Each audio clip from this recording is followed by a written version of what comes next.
Hey everybody, it's your girl Essie. I hope you guys are doing wonderful. So I'm nearing the end of my stay here, and I know that I had told everyone that I was going to go live last week, but life gets really hectic, and I wasn't able to join to discuss the rest of using discipline and self-control in order to manage your stress eating.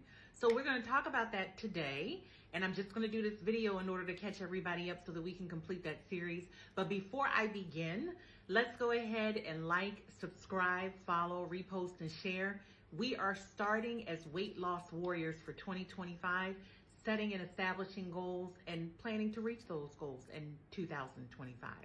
So the last live that we discussed, we talked about stress eating triggers, right? We did a series on that. If you don't see it or you weren't able to participate, go to my profile and you'll be able to see the 2-part series about stress eating triggers. Those are things that cause us to stress eat. And then we talked about, on the first live segment, using discipline and self-control in order to help us stop stress eating. So here's some of the things we discussed. And yes, I'm gonna be looking at my notes because I don't remember everything. So I'm looking down just to check and make sure that I recap everything we discussed. Number one, when you're talking about recognizing triggers, you're gonna use discipline in order to identify when you are suffering from something emotional and you need to address those emotional issues to stop you from eating because you're stressed out. And then self-control comes into play because it causes you to kind of pause and see whether or not you're actually hungry or if there's some anxiety, boredom, or something else that's triggering you to stress eat. The second thing we talked about was breaking those habits.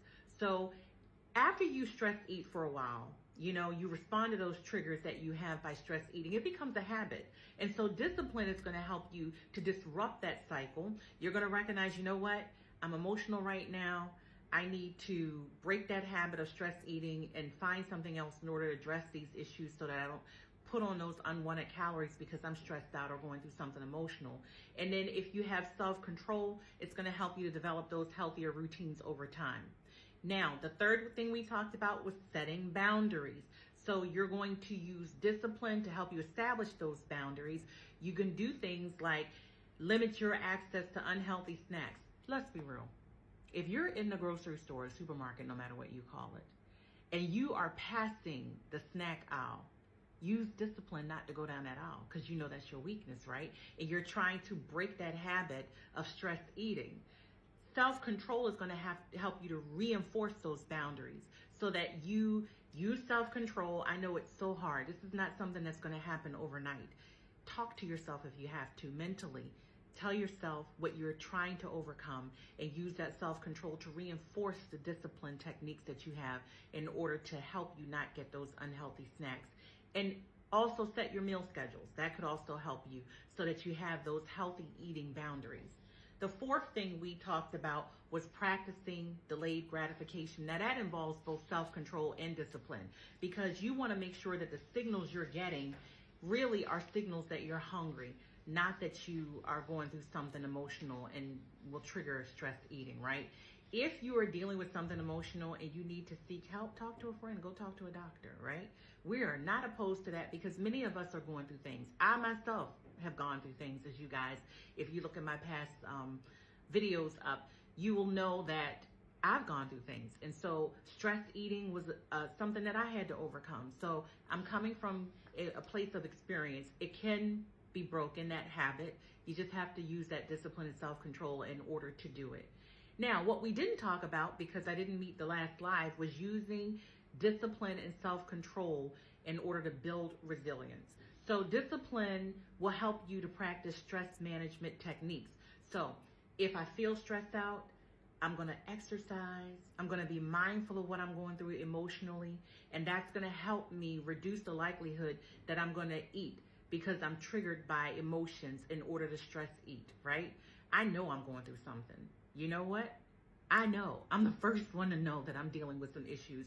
So find some techniques that are going to help you to deal with whatever stresses you're going through other than stress eating.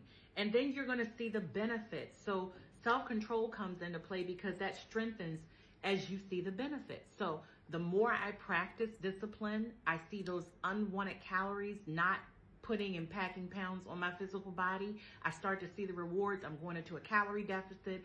I'm losing weight. I'm starting to feel better. My self-control actually is strengthened because of the discipline that I've put into place. And so that helps me. I want to reward myself, right? Because I'm doing good. And so here's some tips that you can use to strengthen your discipline and self-control. Plan ahead. If you're going out to a function, if you're going out anywhere with some friends and you know they're going to be cooking, family barbecue, picnic that's coming up, maybe an out-of-town trip, plan to have some healthy snacks on you, right? It's not that difficult. Some of that stuff you can buy prepackaged. Sometimes, even though we want to stay away from a lot of processed food, you can actually, depending on where you're going, pack a healthy snack. Or, get a healthy snack while you're there if you go grocery shopping at your destination in order to help you plan ahead. And then also, you want to plan your meals ahead so that you avoid the impulse eating. That's a tip that's going to help you to, use your discipline and your self-control to stop you from stress eating. Another thing, you want to stay in check with your emotions, right? Because life will throw a curveball at you in a minute. And you will get stressed out, and you really will start to turn to those unhealthy eating habits because you're triggered at that moment. So stay in tune with what you're going through emotionally, and that's going to help you to use your discipline and self-control to stop, the triggers from stress to cause you to eat. Another thing, positive reinforcement. Reward yourself when you've overcome a session where you could have possibly fallen prey to stress eating. What do I mean by that? Now, please don't go out here and say, I'm going to reward myself with a snack. Don't do that, right? That's not what we're doing, weight loss warriors. We're reining it in for 2025. So you want to reward yourself for the discipline and self-control that you're exercising as you recognize these stress triggers that cause you to eat. Treat yourself to a night out, right? With some friends or solo. There's nothing wrong with that. Go see a show. Go buy something for yourself as far as an outfit, a purse, handbag, shoes, guys, a suit or something. Make it something that's rewarding because you are working with your emotions and overcoming those triggers that cause you to stress eat. And then finally, you want to build coping mechanisms. Now, what do I mean by that? If you feel yourself getting stressed out, I've said it, talk to a doctor, talk to a friend, go walking, find a hobby that's going to help you to stay focused so that you don't mindlessly eat because you're stressed out. Stress is something that we all have to deal with. I don't care how young you are, even little kids get stressed out. And so what we are talking about is changing our mindset so that when we feel stressed out, we know how to overcome them with positive techniques and reinforce those positive techniques using our discipline and self-control. Now, the next series we're going to talk about is meal planning. That's coming up because we're getting close to 2025. We are a little over a week away, right? So weight loss warriors, we got to get on it. Y'all said you're going to help me on my journey. So let's help me on my journey, and I'm going to help you on yours. Let's talk about meal planning. And the first topic we're going to talk about is understanding your palate, because many of us like different things. Are you a sweet? Are you a sour? A tangy? A kind of person? Do you like chocolates? Do you like different things according to what your palate is?